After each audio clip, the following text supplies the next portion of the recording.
That described me when I came into AA, and that also described me 2.5 years sober, dying of untreated alcoholism. That paragraph, I related to every word because that paragraph takes place down in my stomach. That part that wakes you up at 3 o'clock in the morning, but you've been around AA for a period of time, and you don't feel like you can call someone and say, I'm dying and I don't know what's going on. That was me when I came into AA, and that was me 2.5 years away from a drink of alcohol. So go through and do that exercise and highlight whenever you think, drink, and feel.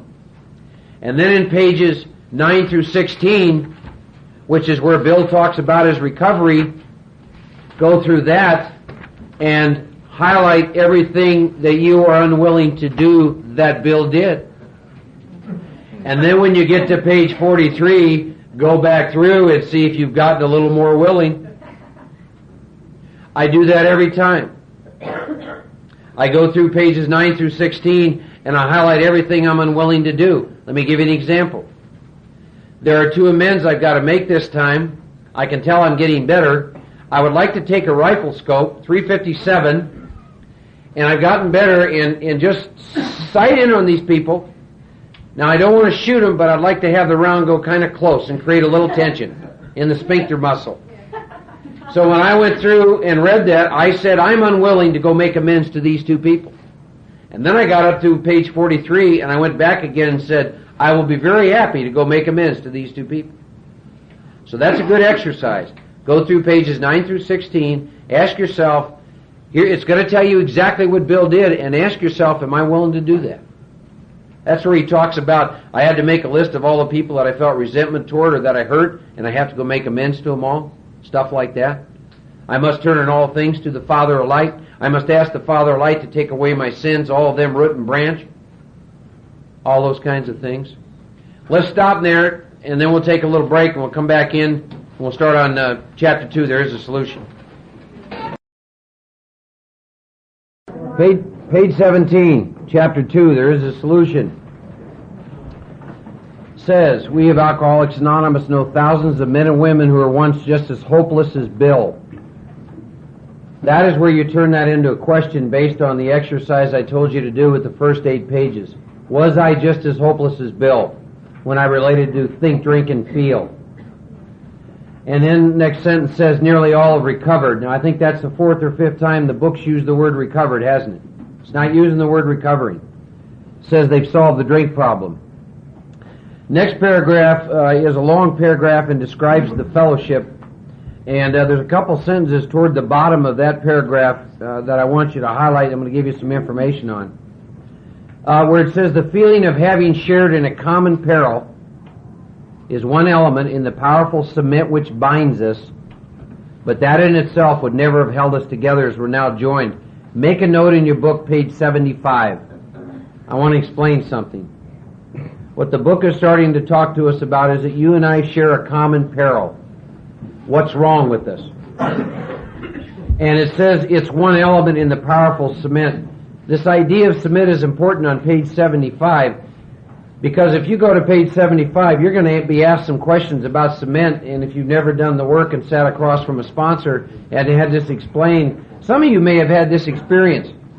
When you get done doing your 5th step, part of the 5th step is to go home and spend an hour alone. And it asks you some absolute insane questions if you don't understand this. For example, have you tried to make mortar without sand? What the hell does that mean? Okay? Is the cement in place? What does that mean? So when they're talking about cement here, to make cement you got to have 2 components, mortar and sand. I got to know what's wrong with me, and I got to know the solution. There's also a warning in here. It says, but that in itself would never have held us together as we're now joined. Meaning, our common peril, what is wrong with us, will not hold us together as a fellowship. Goes on to say, the tremendous fact for every one of us is that we've discovered a common solution. A common solution is one we can all use. Goes on to say, we have a way out on which we can absolutely agree and upon which we can join in brotherly and harmonious action. If I could ever pitch a convention, here's the one I would pitch. In Breckenridge, Colorado, July 28th through the 31st, there's a convention up there called the Fellowship of the Spirit. This will be the second year that it's met. And I went last year, and I've never had this experience. Everyone at that convention, some of you were in here, has gone through and done this work. Over half of them had made all their amends, and we all had a common solution on which we could absolutely agree. It was one of the most powerful experiences I've ever had in Alcoholics Anonymous. And this year there will be 450 of us there. You see, when you go from the title page to page 164 and do what the book says, we all have a common solution on which we can now absolutely agree. We understand our common peril. We understand the common solution. The sad news in the fellowship today is if you went into a meeting, there's 20 people in there, and here's the question. This is an essay question. Please write down the common solution on which we can absolutely agree. Do you think you would get 20 of the same solution? No, I don't think so. Because of what I mentioned. The message in the big book and the message in the fellowship have gotten so dramatically far apart. All right? If you turn the page, once again, I want to turn statements into questions. It says an illness of this sort, and we'd come to believe it as an illness involves those about us in a way no other human sickness can. If a person has cancer, all are sorry for him and no one's angry or hurt, but not so with the alcoholic illness, for that with it there goes annihilation of all the things worthwhile in life. Next few sentences are also excellent to find out if you're suffering from untreated alcoholism. Example, here's how I would turn this into questions. Mark, when you were drinking, did your drinking engulf all whose lives touched you? Yes. Mark, did your drinking and your actions from drinking bring misunderstanding, fierce resentment, financial insecurity, disgusted friends and employers, warped lives of blameless children, sad wives and parents? Anyone can increase the list? Yes. That's how I take statements and I turn them into questions. Now, I told you about squiggly lines. We're going to see a paragraph on page 18. It says, the ex-problem drinker who's found this solution, who's properly armed with facts about himself, can generally win the entire confidence of another alcoholic in a few hours. Until such an understanding is reached, little or nothing can be accomplished. In a few hours with my first real sponsor, I begin to get in recovery, and I begin to get hope, and until that time, little or nothing was accomplished in my recovery. Those of you in here that I've done some work with know exactly what I'm talking about. Those of you that have relapsed know what I'm talking about. Somehow it's almost as if I have to sit across from someone else and go through this process so they can explain these words which you would think that we could understand. The next paragraph is an excellent paragraph to tell you what to look for in a sponsor. That the man who's making the approach has had the same difficulty, that he obviously knows what he's talking about, that his whole deportment shouts to the new prospect he's a man with a real answer, that he has no attitude of holier than thou, nothing whatever except a sincere desire to be helpful. There's no fees to pay, no access to grind, no people to please, no lectures to be endured. These are the conditions we have found most effective. Now I get a promise. After such an approach, many take up their beds and walk again. Meaning, find a man like this, who's armed with facts, sit across, go through the work, take up your bed and walk again. Become a part of life, develop a relationship with God. Goes on to say in page 19, highlight this sentence, we feel that elimination of our drinking is but a beginning. Next paragraph, and I add 3 little words because it fits. If I keep on the way I'm going, just not drinking, there's little doubt much good will result because the surface of the problem would hardly be scratched. That was me at 2.5 years.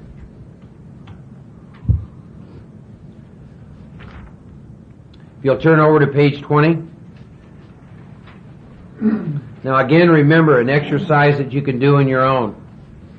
You can go from the doctor's opinion up through page 43, and every time the big book makes a statement, you can turn it into a question, and you can answer the question based on your own experience. All right? Top of page 20 says, you may already have asked yourself why it is all of us became so very ill from drinking. Doubtless you're curious to discover how and why, in the face of expert opinion to the contrary, we have recovered from a hopeless condition of mind and body. If you're an alcoholic who wants to get over it, you may already be asking, what do I have to do? Trying to get a drunk to do that, ask that question, is real tough. I hear it said in AA, the 3 hardest words for an alcoholic are I love you. The people who say that never drank like I did. You put enough booze in me and those words are real easy to say. The 3 hardest words for me to say are, I don't know. I don't know. Goes on to say it is the purpose of this book to answer such questions specifically. Now the book has told us it will show us precisely how to recover. Now they're going to answer the question, what do I have to do to recover specifically? We shall tell you what we have done. I always tell people this. Don't work with me if you don't want what I have. If you want what I have, you're going to have to do what I did. If you don't do what I did. Now you get a whole paragraph of observations and things that people have said to us many, many times.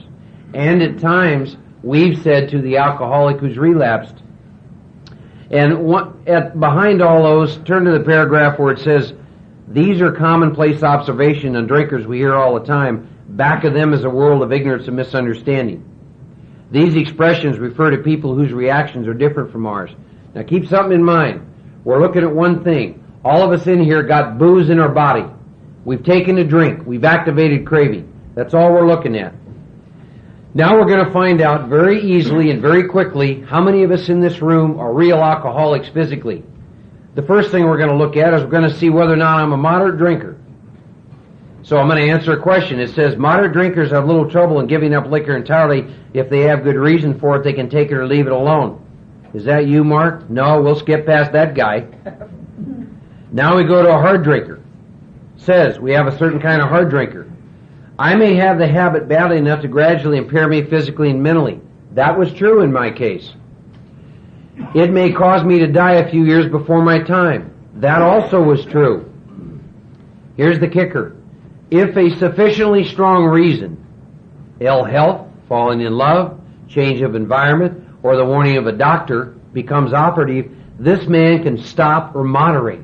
And you can add some other things to these reasons. So, I fit the hard drinker, and it says, Mark, if a sufficiently strong reason. Don said to me, did you have probably a list of sufficiently strong reasons why you should never touch alcohol again? And I said, yes. And he said, did that keep you away from alcohol? And I said, no. Then he said, you're not a hard drinker, are you? And I said, I guess not. He said, could you moderate? And I said, no. He said, could you stop and stay stopped? And I said, no. Then he said, you're not a hard drinker. Well, Mark, if you're not a moderate drinker and you're not a hard drinker, guess what's left, big guy? What about the real alcoholic? Now look at this.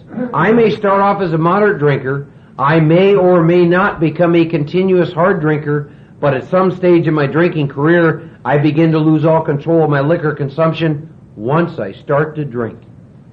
If that is you, you are powerless over alcohol physically when it's in your body, and that will never change. You are a real alcoholic. Have you ever been in a meeting and heard someone introduce themselves as a real alcoholic? Those people who are doing that know what is wrong with them. That's why they say, I'm a real alcoholic. I need to know, am I a moderate drinker, hard drinker, or real alcoholic? Physically, is there anyone in here that doesn't fit in the real alcoholic category? Is there anyone in here that can moderate their drinking? That's kind of a crazy question for this group. Is there anyone in here that could stop and stay stopped? So this room's full of real alcoholics and real addicts then, isn't it? If you're an addict, just take the same criteria. Is there an addict in here? Imagine this, right? Got a pile of Coke laying here. You got a lady sitting here in a nice bottle of Bordeaux, and you say to her, honey, we're just going to do 2 lines tonight. We're going to save the rest over the next week. Right? A lot of you addicts could do that, couldn't you? That means you can't moderate then, right? I don't care whether it's alcohol or your drug of choice that you don't have any choice over.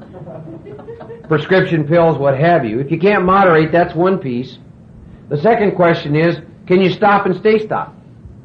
If the answer to both those no, then you're a real addict and a real alcoholic physically. That's all we're looking at now. What happens to me when I take a drink of alcohol? Or what happens to me when I put dope in me? Okay? Now, let's turn over to bottom of page 22. And there's one paragraph that we're going to look at, and then we're going to no longer look at the body. Here's what it says. We know that while Mark keeps away from drink, as he may do for months or years, he will react much like other men. Now look at that, months or years. Some of you who've been away from alcohol for a long period of time and relapse can really relate to this.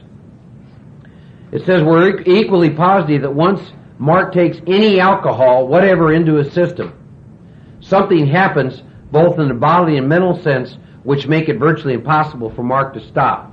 Now here's the question. Make a note in your book, top of page 23, looking at the body stops.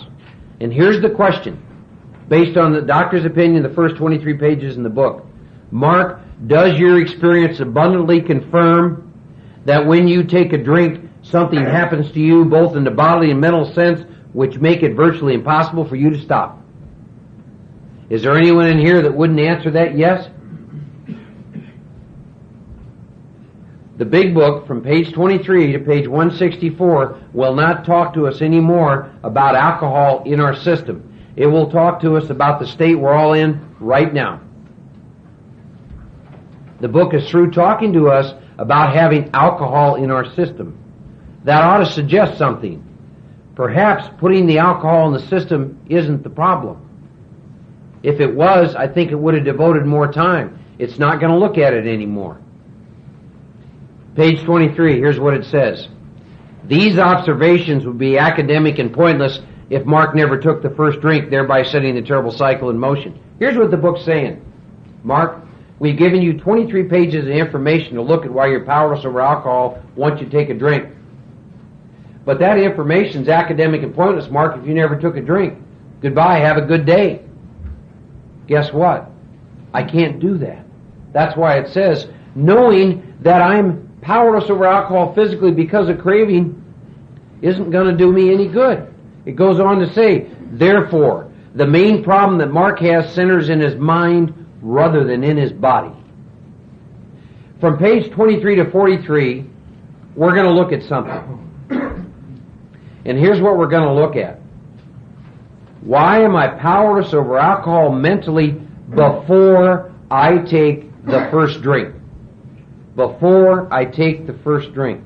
Those of you who have relapsed, the problem is not the drink. The problem is, why am I powerless over alcohol mentally before I take the first drink? All right? And it's going to go on to say, if you ask him why he started in the last bender, chances are he'll offer you any one of 100 alibis. I want to tell you a little exercise to do that I did at this point in time in the work. I was asked to make a list of the 10 most insane things that I ever did. And I made this list.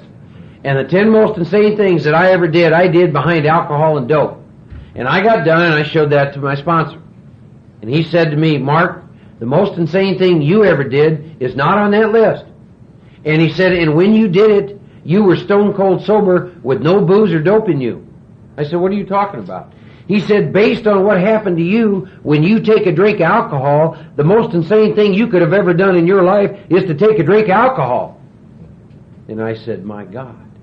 And he introduced me to what we're going to look at in the next 20 pages.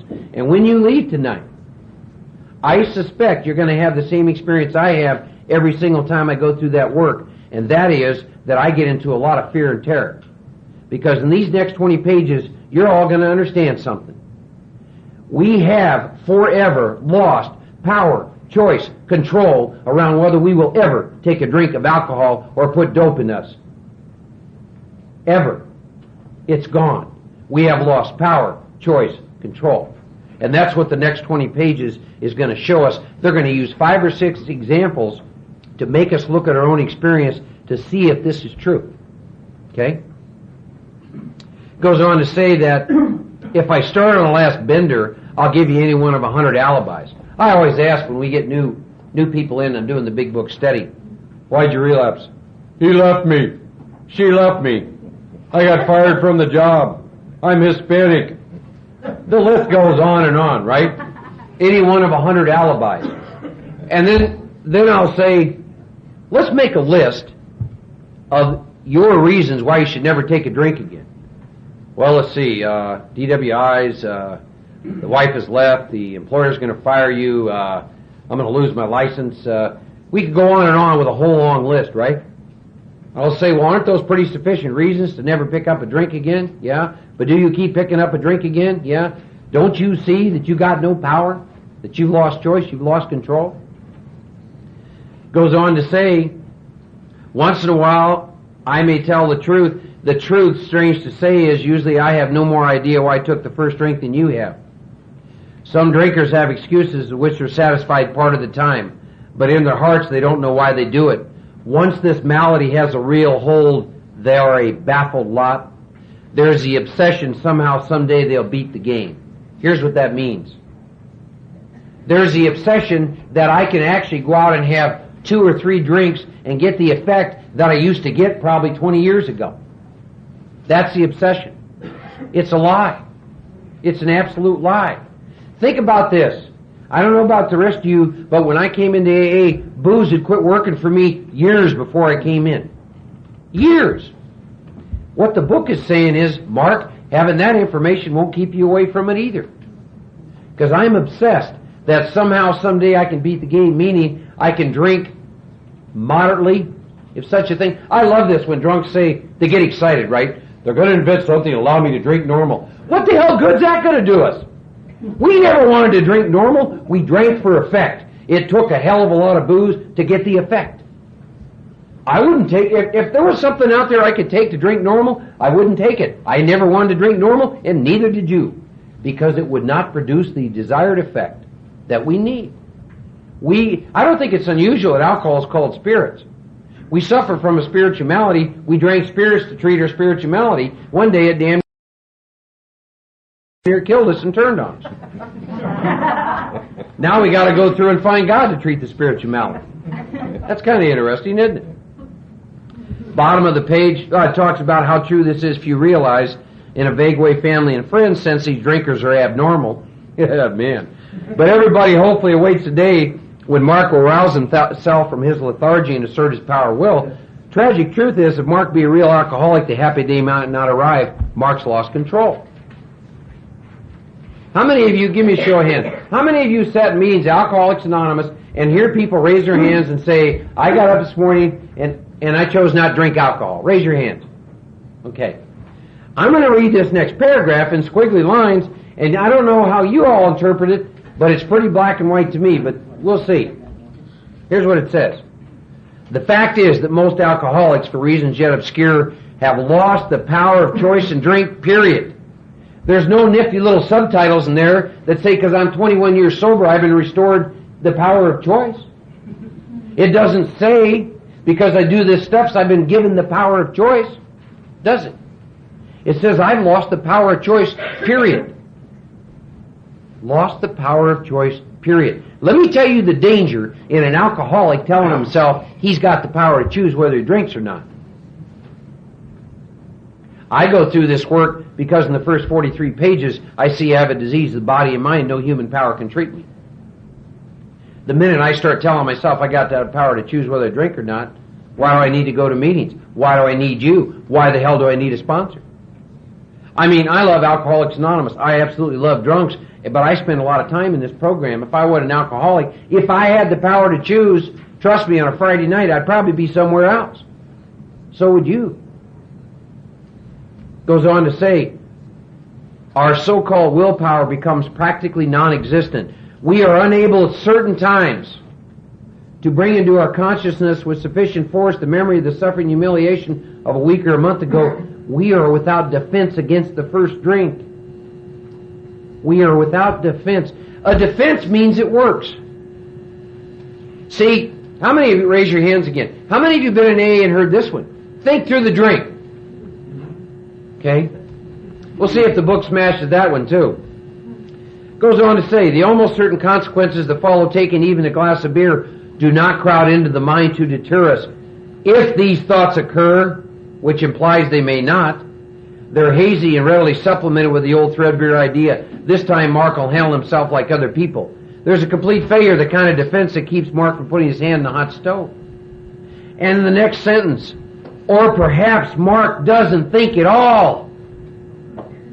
Look at the danger in thinking through the drink. That implies that you can think through the drink and look at the consequences. That is a lie. That is an absolute lie. I always loved the thing about defense on the hot stove. How many of you have been burned in childhood on a stove? Almost all of us. I'll give you a little scenario, and this sums me up with alcohol. We all have gas ranges in our home. And one time as a child, the gas range was on, we got a bad burn. Now every time that gas range is on, there ain't no way we're getting close to that puppy, right? Here's what happens with me and alcohol. Pretend booze is that gas range. You know what I did? I put my hand over that gas range, burnt the hell out of me. Not once, but a lot of times. And what happens to me, every time I go in my kitchen, I'm compelled to go over, turn the gas range on. Pretty soon I got stumps here, and I'm trying to get my leg up in the damn thing. We have no defense against the first drink. For God's sakes, look at the consequences we've all suffered drinking alcohol. I have never met a dumb alcoholic. That's one of our problems. We're the smartest, dumbest group of people I've ever met in my life. We all have a long list of massive consequences suffered from drinking alcohol. If that list doesn't show you have no mental defense, I don't know what will.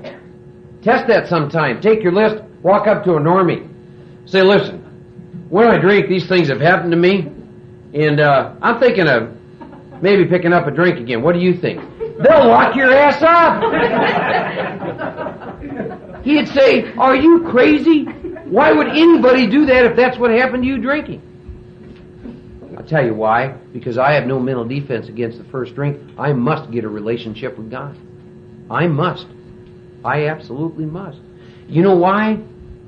The reason I keep picking up the drink in spite of significant consequences is because it is the only thing that treats what's wrong with me, my spiritual malady. That's why. And if I don't get a solution that is far more powerful and gives me a more powerful effect than what booze does, I'm going to drink again. I sponsored men who were looking at going to the penitentiary. Sufficient reason? If on a urine test they show up dirty, they're going to the penitentiary, they go to the penitentiary again. That's a fairly sufficient reason. You think you got any defense against the first drink? Look at your experience and find out, do I have a mental defense against the first drink? Bottom of the page, 24. When this sort of thinking. Now keep in mind, from page 23 to 43, we're looking at one thing. Why am I powerless over alcohol mentally before I pick up the drink? That's all we're looking at. We don't care if you're 15 or 90, male or female, rich or poor, degreed or not degreed. None of that makes any difference. We're talking about you and booze mentally before the first drink.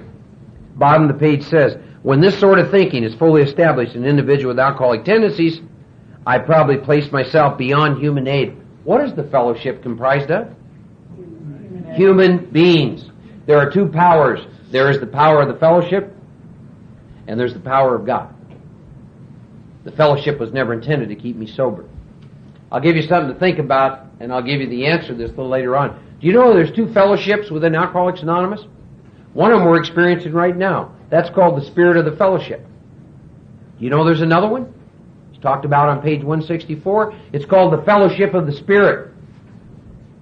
And I know a lot of men and women who I'm bonded with in the Fellowship of the Spirit. Huge difference. For 2.5 years I was involved in the Spirit of the Fellowship. Since then, having done this work many times, now I operate with a whole bunch of people in the Fellowship of the Spirit. I have to put in terms that I can understand the spiritual experience, because when I came here, and even sometimes today, it's difficult for me to hook onto words. And Dr. Young uses some words here which I think really speak to me simply about what has to happen to me here. And he says this. Roland goes back to the doctor after he'd relapsed and says to him, you have the mind of a chronic alcoholic, Roland. I've never seen one single case recover where that state of mind existed to the extent it does in you. Roland felt as though the gates of hell had closed on with a clang. He says to the doctor, is there no exception? Yeah, replied the doctor, there is. Exceptions to cases such as yours have been occurring since early times. Here and there, once in a while, alcoholics have what are called vital spiritual experiences. To me, these occurrences are phenomena. Now he describes what has to happen to you and I. They appear to be in the nature of huge emotional displacements and rearrangements. Look at the next sentence. Ideas, which is how you think, emotions, which is how you feel, and attitudes, which is your belief systems, which are once the guiding forces of the lives of these men, are suddenly cast to one side, and a whole new set of concepts and motives begins to dominate them. No human power can produce that, folks. Going to meetings can't produce that. Having a sponsor can't produce that. There's also something else that's interesting.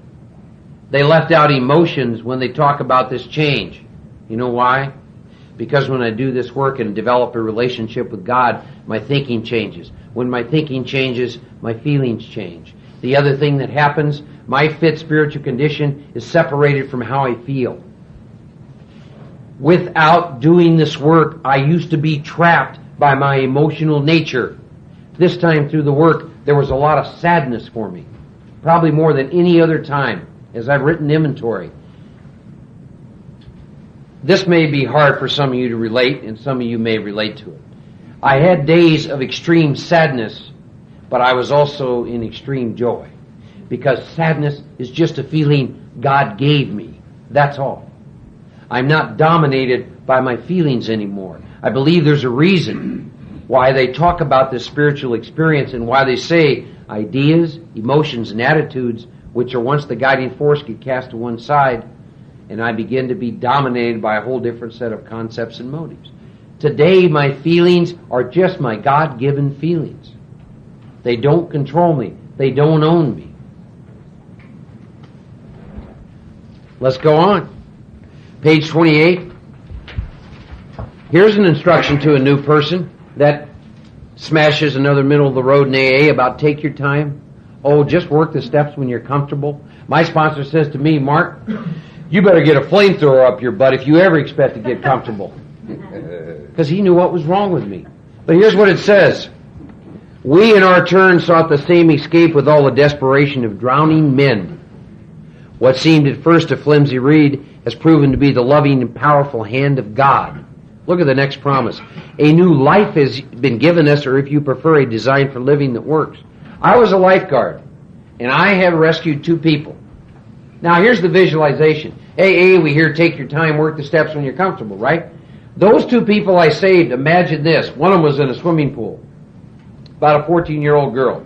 She's coming up for about the 3rd time before I see her. I'm standing there with the life jacket. What do you think she would have said if, in fact, I'd have pulled her out and saved her? If she's coming up, gasping, dying, I say, I got to go get a cup of coffee. I'll be with you in a minute. What do you think we do? We tell people in Alcoholics Anonymous, take your time. We're killing people with that stuff. I'll never lie to a drunk. If I get a new person, and they are interested at all, first meeting, first time, I'll sit down with them with this book, and we're going to talk about this. And we're going to get into this work immediately if this is what they want. In working with others, we're going to read. Probably smash a lot of ideas some of you may have about sponsorship. You know what working with others says? On my first visit with the man, if he's at all interested, give him a book. You know what it says? On my second visit, after you've asked him to read it, ask him if he's prepared to go through with the 12 steps of the program of Alcoholics Anonymous. Second visit. And then it says, get going. Rock and roll. You know why? Because the men and women who wrote this book, which I believe is by divine inspiration, knew what is wrong with us. One night may be the night where the alcoholic has no mental defense, picks up the drink, and dies. That's why I think it says, seek recovery with the desperation of drowning men. You and I are not suffering from some little flu here. When we go back out and pick up a drink of alcohol, we can die that night. That's why I pay attention and why I carry my book into meetings. Because when I hear someone in a meeting tell a new person, take your time, I pull out this book and I say, AA has many people in it who have a lot of opinions. You just heard one. Let me tell you what this book says. There's another instruction in chapter 5 how it works. We hear it all the time. We beg of you to be fearless and thorough from the very start. We beg of you. They're begging new people to be fearless and thorough from the very start. Not take your time. Take your time can kill some of us. Top of page 29 says, further on, clear-cut directions are given showing how we recovered. What is that, the 8th, 9th, 10th time telling us we recovered? When it says clear-cut directions right in there, chapter 5,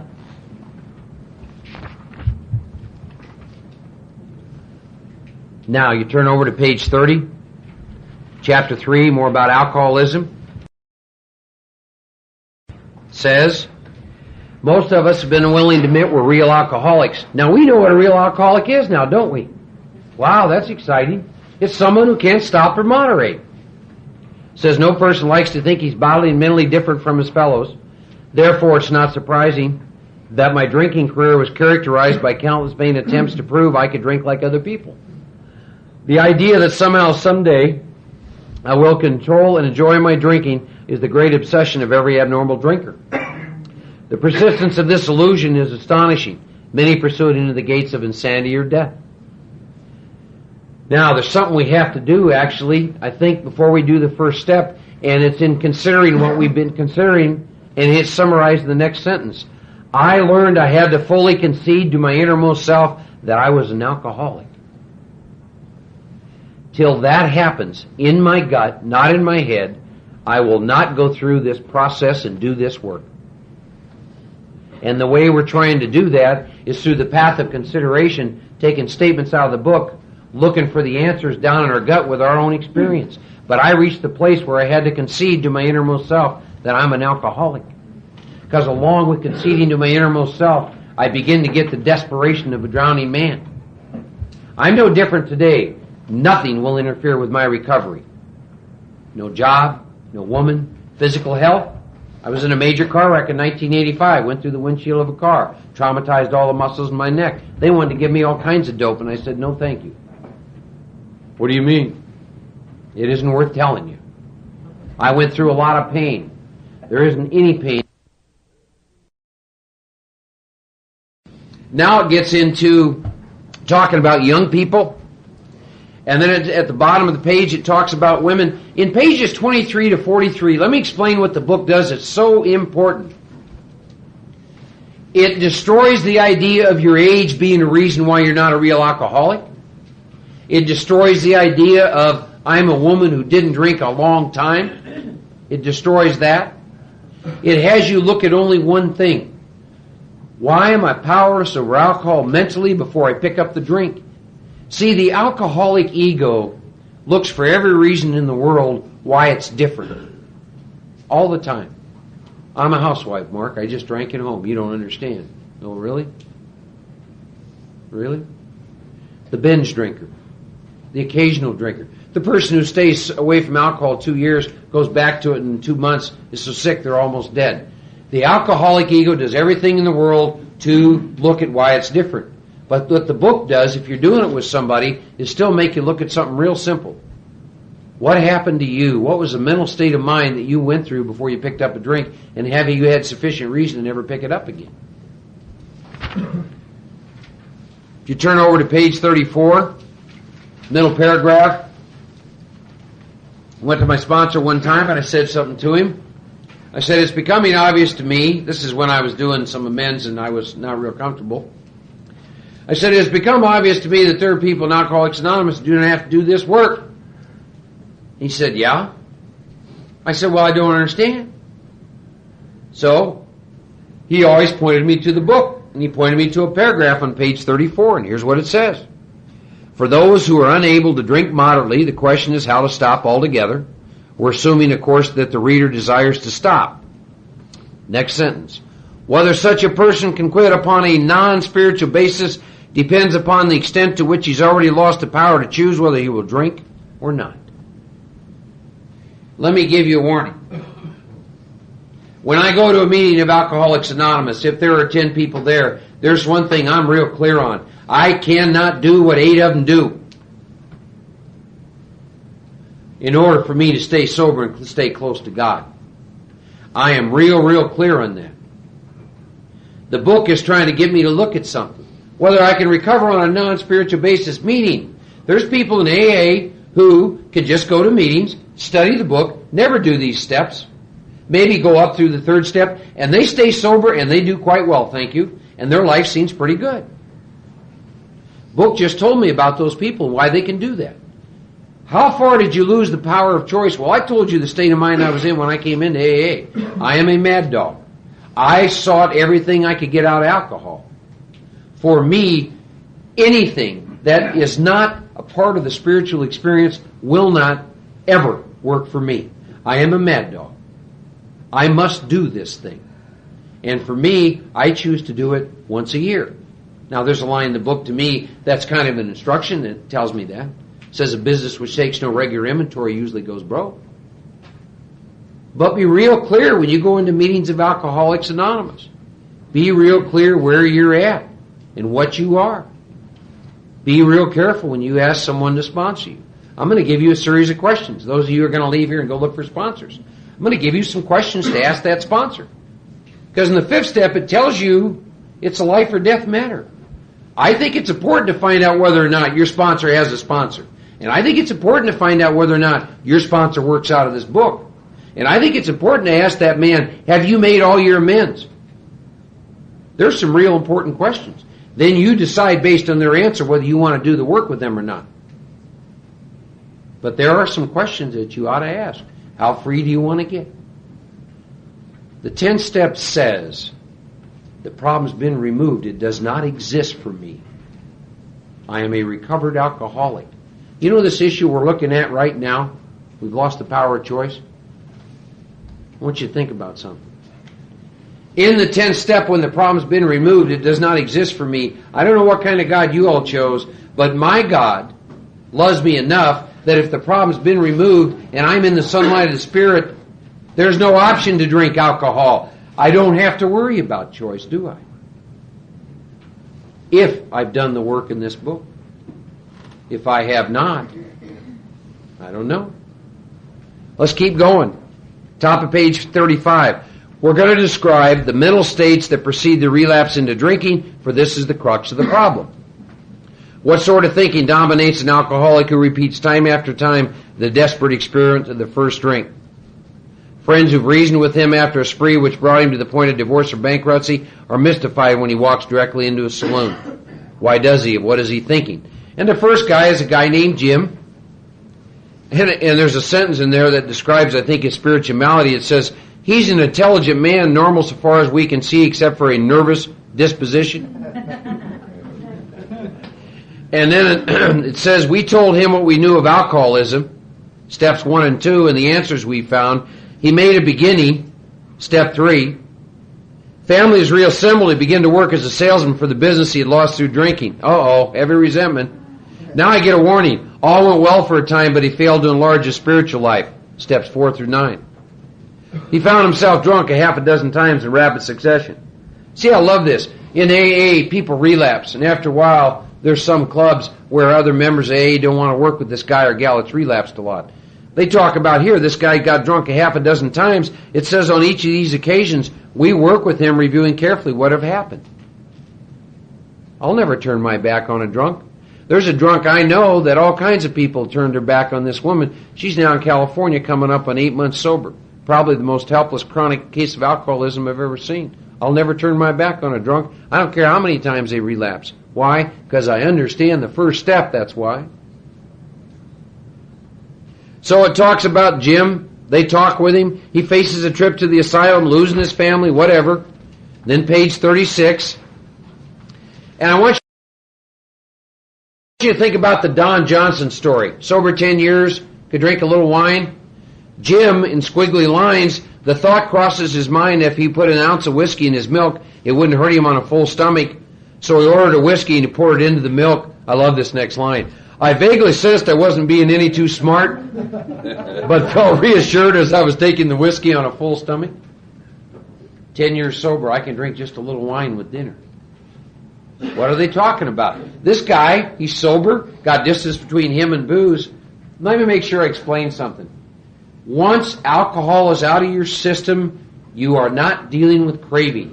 If you're a month away from booze and you're thinking about drinking, you are dealing with the obsession of the mind, not craving.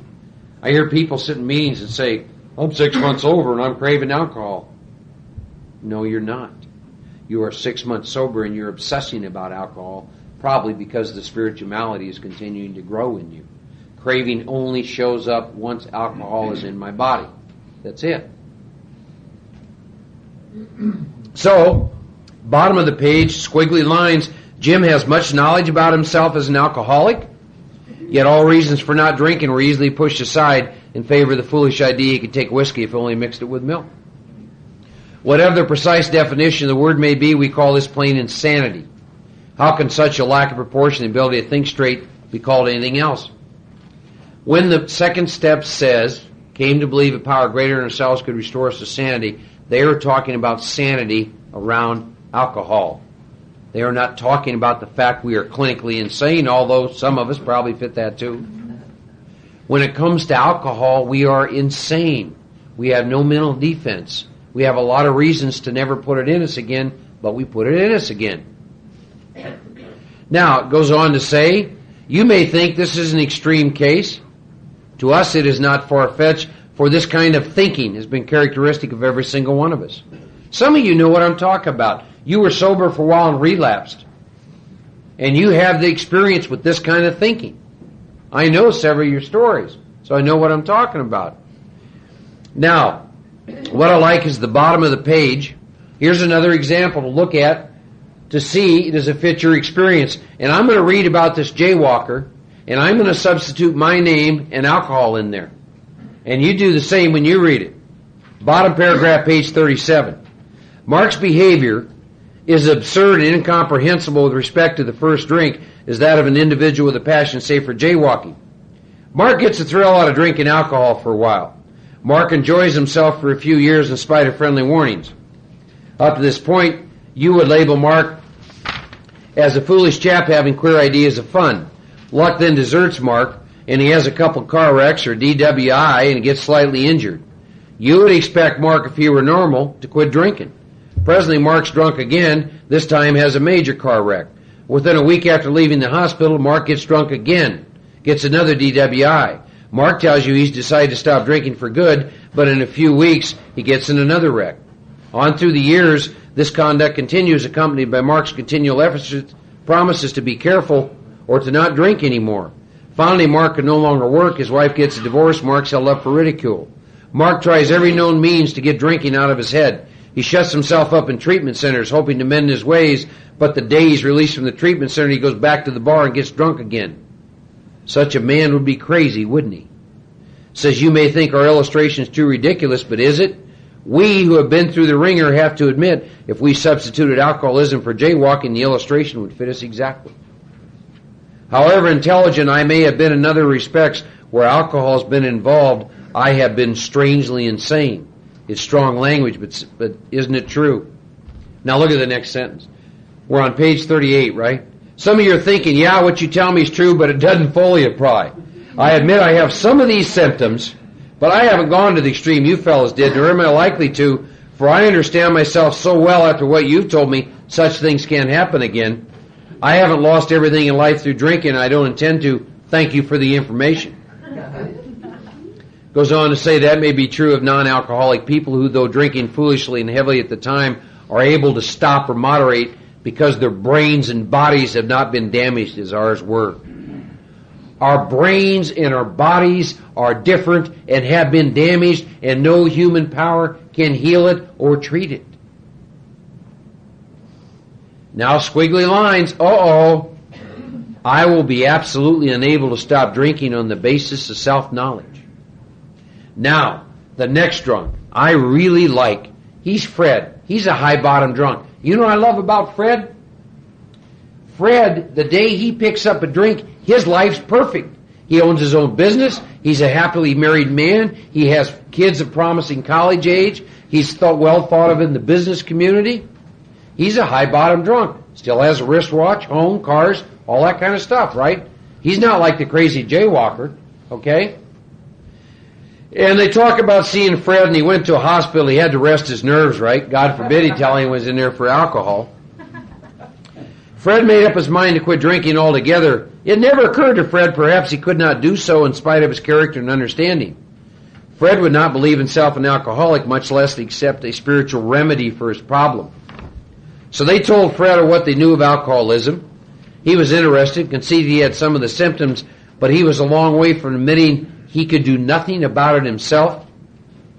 He was positive his experience plus the knowledge he'd acquired would keep him sober the rest of his life. Self-knowledge would fix it. Well, they didn't hear from Fred for a while. Then they got a call. He was laying flat on his back.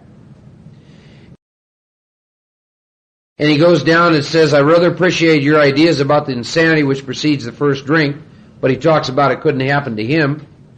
Page 41, he talks about it was the end of a perfect day, not a cloud in the horizon. Okay? He went to his hotel and leisurely dressed for dinner. As he crossed the threshold of the dining room, the thought came to mind, it'd be nice to have a couple of cocktails with dinner, that's all. So he begins to have cocktails. He gets drunk, goes on a bender. Bottom of page 41. Those of you who've been sober for a while, look at this one. I now remember what my alcoholic friends had told me, how they prophesized, if I had an alcoholic mind, the time and place would come, I would drink again. Two of the members of Alcoholics Anonymous came to see me. They grinned, which I didn't like so much, and asked me if I thought myself an alcoholic if I were really licked this time.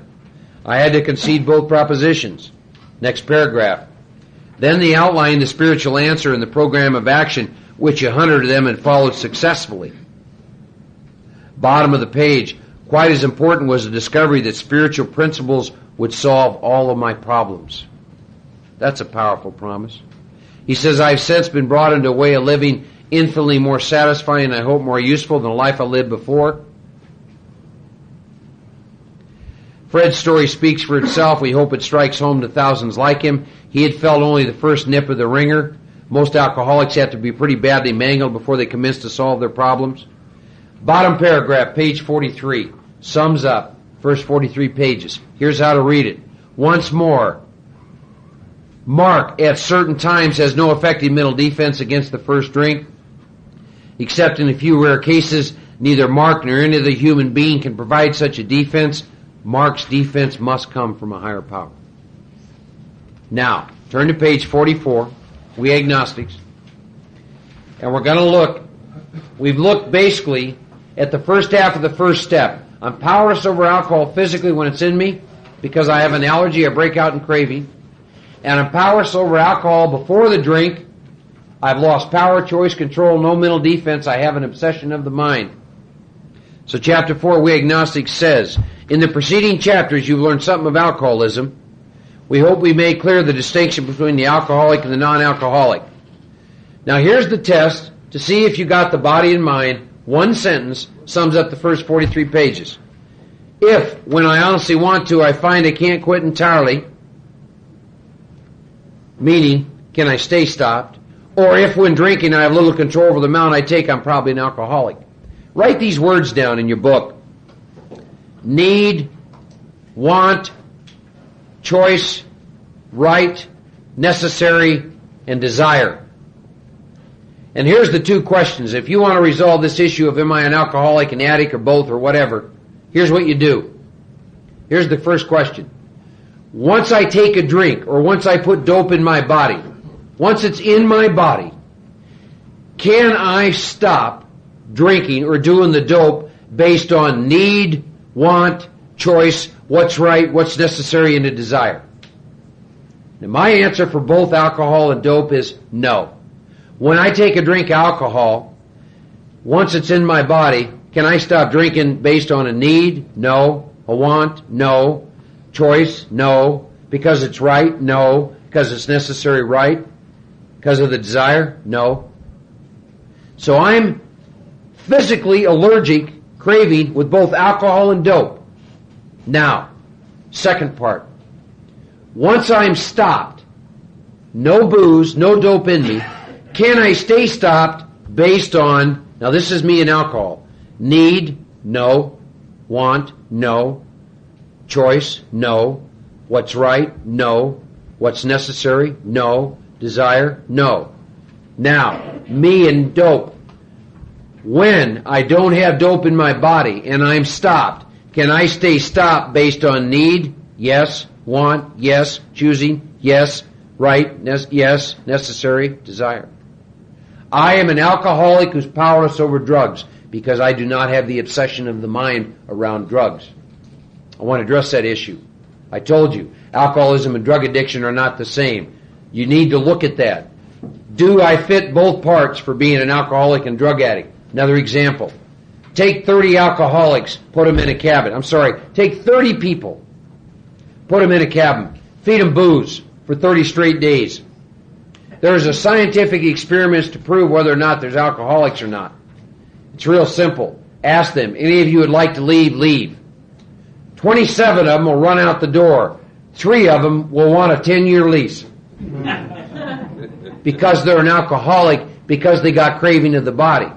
Now, take those 3 and take booze away from them for a couple days, and they're going to go through some withdrawals, aren't they? And now feed them booze again, it's going to activate craving, isn't it? Right? Now, take 30 people, put them in the cabin, feed them heroin for 30 days.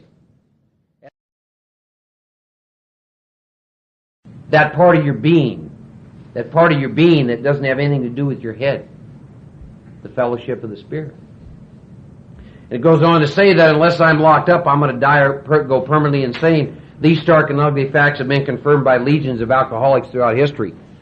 But for the grace of God, there would have been thousands more convincing demonstrations. So many want to stop but cannot.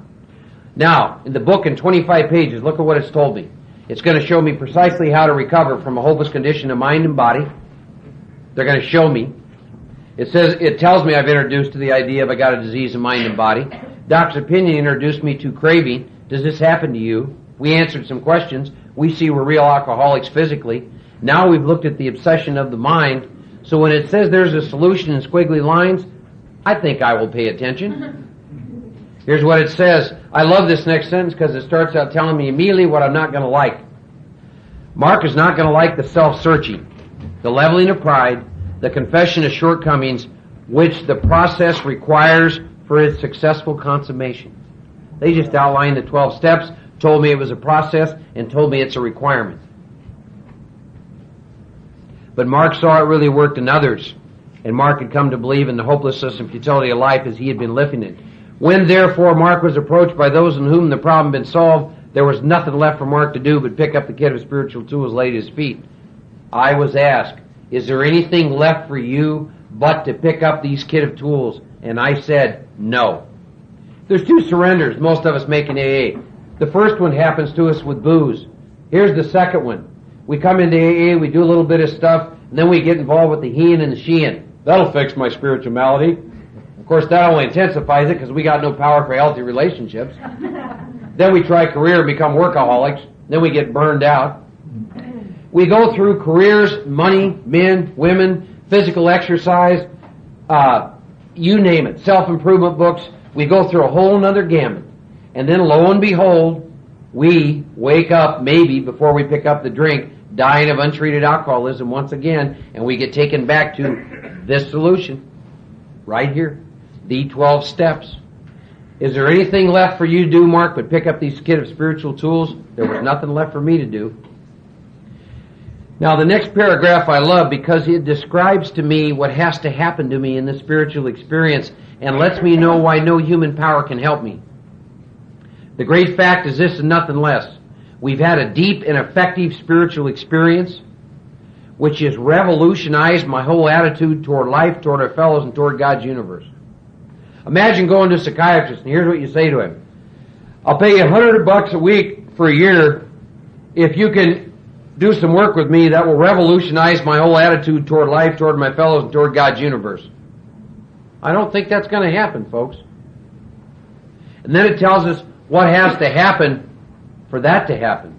The central fact of our lives today is the absolute certainty our Creator has entered into our hearts and lives in a way which is indeed miraculous. He has commenced to accomplish those things for us which we can never do by ourselves. Another great thing I hear in AA I love. I'm working the steps to the best of my ability. Bullshit. The best of my ability has me drunk on a bar stool. I work these steps with the grace and power and love of God far beyond the best of my ability. I'm an alcoholic. The best of my ability, I am a selfish, self-centered SOB. God allows me through this process to do things far beyond the best of my ability. And I'll smash another one in AA. I love this. I hear this all the time today. There's always, you're around AA long enough, new stuff comes up, right? Here's the new stuff. I'm a people pleaser. Everyone says that till you get to the inventory and you get to the fourth column. Because you know why? Alcoholics, it says, we are brutally selfish and self-seeking people even when our motives are kind. In Al-Anon, they ask you to do something it's impossible for a drunk to do. Do something good for someone and not get found out. Not us. We got to have an airplane flying over Hunt, Texas, saying what a nifty guy we are, right? We are not people pleasers. We are brutally selfish, self-seeking people who, when we do something kind for somebody, we have a motive behind us. We'll find that out when we look at inventory. I always joke with some of the female clients who come in here, because I talk about, oh, you're just one of those nice ladies that drank a little bit too much. Yeah, that's me. Oh, really? We get to inventory, and what we find out is we got a chronic, helpless, hopeless alcoholic, right? Whose ego says, I'm a nice girl who just drank a little bit too much alcohol. All right. It says, if you're seriously alcoholic as we were, we believe there is no middle-of-the-road solution. There is no middle-of-the-road solution. Middle-of-the-road solution is anything that does not spell the necessary, vital, spiritual experience. Example, just don't drink. We just looked at the idea called craving. Just don't drink is the message to my body. But my dilemma is I can't pull that off. Don't tell me just don't drink. That won't work. Or go to 90 meetings in 90 days. Well, I might be safe in that one meeting, but there's 23 hours out there. What the hell do I do the rest of the night? Those are middle-of-the-road solutions. But we hope that in the midst of doing all that, we'll develop a relationship with God. There's a man sitting here tonight who's wanted to recover from alcoholism a long time and did those 5 things that we talk about in AA all the time. He just had never been shown how to do the steps. He's on fire with what he's seen in here because he finally has hope. He finally has a solution. So that's a responsibility that all of us have. To go into meetings of Alcoholics Anonymous and show people what is in this book. It goes on to say, we had passed into the region from which there's no return through human aid. That's the second time it's told us that. Now here's another exercise you need to do. Ask yourself, do I think there's any way that I can keep distance between me and alcohol based on my own power or for any other reason related to a human being? I.e., how many of you have children? A lot of you have kids. Probably one of the greatest loves there is. Can you stay away from alcohol based on loving your children? How many of you in relationships? Raise your hands. You probably love that person. Can you stay away from alcohol based on that love? Okay. You understand what the book's trying to get me to look at here? That I've gone far beyond human aid. I can come up with the deepest, most sincere feelings in the world. That won't keep me away from alcohol. The book is trying to get me in touch with something. Mark, you've lost power, choice, control. You have no mental defense. It's trying to make me go into my own experience and deep down in my gut start to feel this. I don't know about the rest of you, but I'm already experiencing that once again because I'm flashing back over my life and thinking of the times, and I tried to pull up everything I could to stay away from alcohol and couldn't do that. Turn the page 26 and 27. I love this story of a great alcoholic named Roland Hazard. Roland spent a year with Dr. Carl Jung, one of the greatest psychiatrists in the world. And about the middle of page 26, I love this. Only an alcoholic thinks like this. It says, above all, Roland believed he had acquired such a profound knowledge of the inner workings of his mind and its hidden springs, relapse was unthinkable. I.e., my ego telling me that I think I know what I'm doing to keep myself sober. It's a lie. God keeps me sober. God keeps me sober. But over a period of time, I watch what my alcoholic ego does. Well, I'm staying sober because I'm working with all these men. Oh, really? I'm going to give you something to think about as we tie into finishing page 43. Going back through the work this time, I got a lot of distance between me and alcohol. I say to God, God, please show me where am I with no mental defense, no power, no choice, no control, 11 plus years away from a drink. He did. You know what he showed me? He gave me a videotape rerun from the day I got sober in 1982 up to that morning, and he showed me literally months at a time where I was in deep emotional pain, at times in depression. And there was not a single tool I've ever been given in this program that could have kept me away from alcohol based on where I came from. You see what I'm trying to say here? There were so many times in 11 plus years that I should have been absolutely drunk. That every tool I'd ever learned, whether it's calling somebody, praying, you name it, they were gone. I was in so much pain, I should have been drunk, and I was in prayer and meditation that morning sober.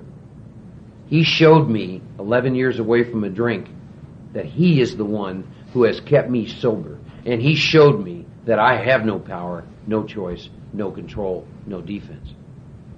That's a good exercise if you've been sober for a while. So rolling, middle of page 27. I have alcohol back in me, and when I put alcohol back in me, I'm separated from God. That is the worst pain for me anymore. That started from a place of desperation, where I admitted to my innermost self that I was a real alcoholic. And I knew, from my experience, no human power could help me, would ever help me. And I have never left that position. I've never lost my willingness. I've never lost my fire in the belly. Because I know what's wrong with me. I know what is wrong with me. I don't know what percentage, but there's a lot of people in AA who do not know what is wrong with them. They're the ones who can do perhaps middle of the road. And understand something else. Not everyone in AA is an alcoholic. AA has been flooded with hard drinkers. A hard drinker, given sufficient reason, doesn't have to do this work. And they are very vocal.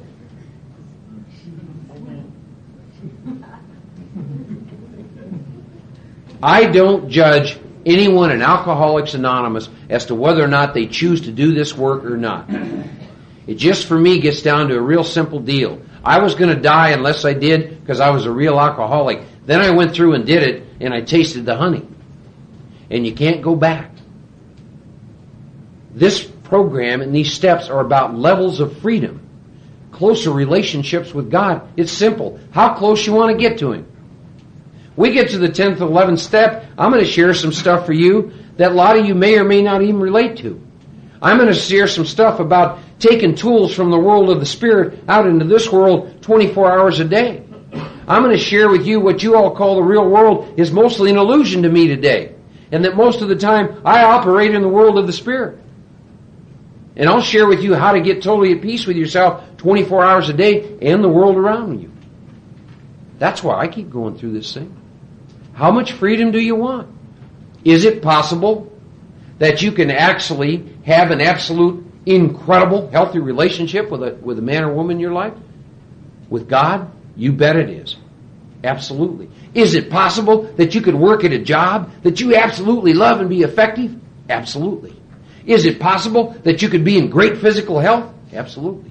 God is everything or God is nothing. Is it possible that I have limited what God can do for me based on my alcoholic ego rebuilding itself? And is it possible, distance between me and a drink, that I'm operating with an old agnostic belief system once again? Those are some things we're going to look at. The delusion I'm like other people or presently may be has to be smashed. I will never be like other people. The delusion that I am like other people or presently may be has to be smashed. We talked about this the other day. I don't know if this will ever change. I'm a sensitive alcoholic. If my feelings get hurt, the first thought is, how can I kill them and not get caught? The second is, I say a prayer. That doesn't happen to my neighbor. He does not do that. Ed and I were talking about this. He went down to Trinidad and made some amends. You guys aren't going to like it. I'm going to use him when I get to amends for those of you who have never made all your amends. Can't go there. But he was talking about when he went down, he went and made amends to people, and they said, I don't even know what you're talking about. Meaning, people who don't seem to have our disease, someone will do something to injure them a little bit, create some kind of harm, say something to them. Hell, they forgot about the next hour. You and I'll take it to the grave. The delusion I'm like other people, or presently maybe, has got to be smashed. I'm glad I know what I am today. I found my home. I found the men and women that I absolutely love and I enjoy spending my time with. And they're very much a part of my life today. I found out who I am. Goes on to say that we alcoholics are men and women, we've lost the ability to control our drinking. No real alcoholic ever recovers control. All of us felt at times we were gaining control, but such intervals, usually brief, were inevitably followed by still less control. I love these next words. Which led in time to pitiful and incomprehensible demoralization. Now that's where I was also at 2.5 years away from a drink. Pitiful and incomprehensible demoralization. Page 31, paragraph says, despite all we can say, many who are real alcoholics are not going to believe they're in that class. Goes on and gives us examples of self-deception and experimentation. They're going to try to prove themselves exceptions to the rule. Well, we know what the rule is today. Can I control it once I start? And once I stop, can I stay stopped? That's the rule. And it goes on, it gives us a whole page of different things we try. And look at your own experience and see how many of them you've tried. I get tired of reading that stuff. It's amazing what we go through to try and prove we're not an alcoholic, and people who aren't alcoholics don't have to go through anything. You see what I'm saying? Bottom of the page, we do not want to pronounce any individual as alcoholic, but quickly diagnose yourself. Step over to the nearest bar room, try some controlled drinking. Try to drink and stop abruptly. Try it more than once.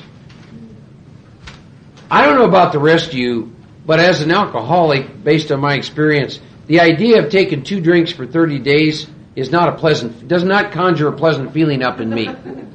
Now you tell that to a normal person, and they'll probably say, well, that seems a little bit much. You notice something else. The book waited till page 31 to tell me to go back out and try controlled drinking. So if you're working with a new man or woman, before you tell them to go out and let booze bring them back in, do the work in the first 31 pages if they're willing to do that, so that maybe they can find the truth and maybe they don't ever have to go back out there again.